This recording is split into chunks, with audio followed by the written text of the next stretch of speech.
Then sir Raghuramakrishnaraju గారు మొన్నటిదాకా MP, ఇప్పుడు ఎమ్మెల్యే. ఏంటి సార్ డిఫరెన్స్, మెయిన్ డిఫరెన్స్ మీరు గమనించింది? మెయిన్ డిఫరెన్స్ అంటే ఎంపీకి పరిధి ఎక్కువ, పని తక్కువ. ఎమ్మెల్యేకి విస్తీర్ణం తక్కువ, పని చాలా ఎక్కువ. ఎమ్మెల్యే అంటే లిటరల్లీ ఇట్స్ లేబర్ జాబ్. ఏది బాగుంది సార్ అప్ టు యూ? ఏది బాగుంది అంటే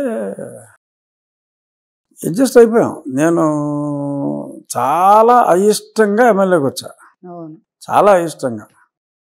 కడపలో ఏముండ్రా బాబు పోతానన్నాను. ఇలా కడప యువక ఇంకా నేను గ్రిల్ అయింది లాస్ట్ మీట్లో.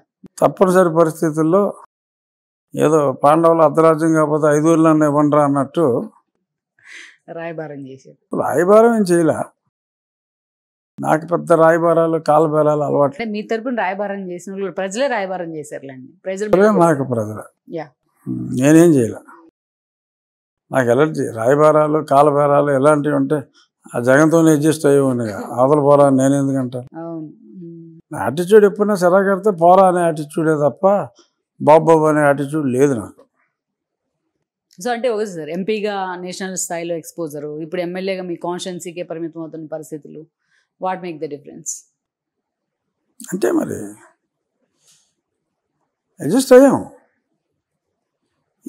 ఈ జాబ్ ఎంజాయ్ చేస్తున్నాను ప్రస్తుతం. ఈ జాబ్ కన్నా పెద్ద జాబ్కి వెళ్ళాలనుకోవట్లేదా? వెళ్ళాలి అని అనుకోకుండా ఎందుకుంటాం? నేను చెప్పాను కదా ఇందాక నర్మగర్భంగా, డిసెంబర్ కల్లా పనులన్నీ పూర్తి చేసేస్తానని. అర్థం చేసుకునేవాడికి అర్థమైనంత. దెన్ మరి ఇలాగే మీరు చాలా కేసెస్ పెండింగ్లో ఉన్నాయి, ఆస్పిరేషన్స్ ఎక్కువ ఉన్నాయి, ఇలాగే వదిలేసి వస్తే మళ్ళీ జగన్ అంతే ఫర్మ్గా పనిచేసుకుంటూ వస్తారు కదా సార్. మళ్ళీ అతనికి అవకాశం ఇచ్చినట్టే అవుదా? మీ మాటలో చెప్పాలి, మీ దుర్మార్గుడైన మాజీ ముఖ్యమంత్రికి. మరి అది సన్మార్గుడే అని ప్రస్తుత ముఖ్యమంత్రి చూసుకోవాల్సిన ఇష్యూ.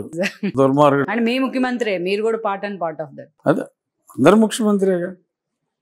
ముఖ్యమంత్రి నాకు ఒక్కడికే కాదుగా. అంటే మీరు కూడా ఆ పార్టీ సభ్యుడే కదా. ఏముంది, సభ్యులు అంతే. సో ఆ బాధ్యత ఎక్కువ బాధ్యత ఆయన మీద ఉంటుంది.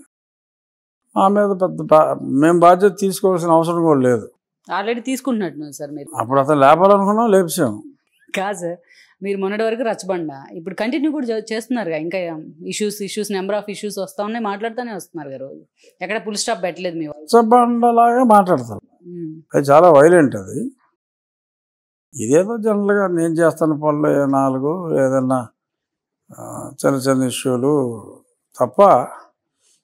వారంలో ఆల్మోస్ట్ 7 రోజులు మాట్లాడేవాడిని. ఇప్పుడు వారానికి ఒక్కరోజే, 2 రోజులు మాట్లాడు, 1 లేదా 2. ఈ వీడియో మీకు నచ్చినట్లయితే please share, like and subscribe R24 Telugu.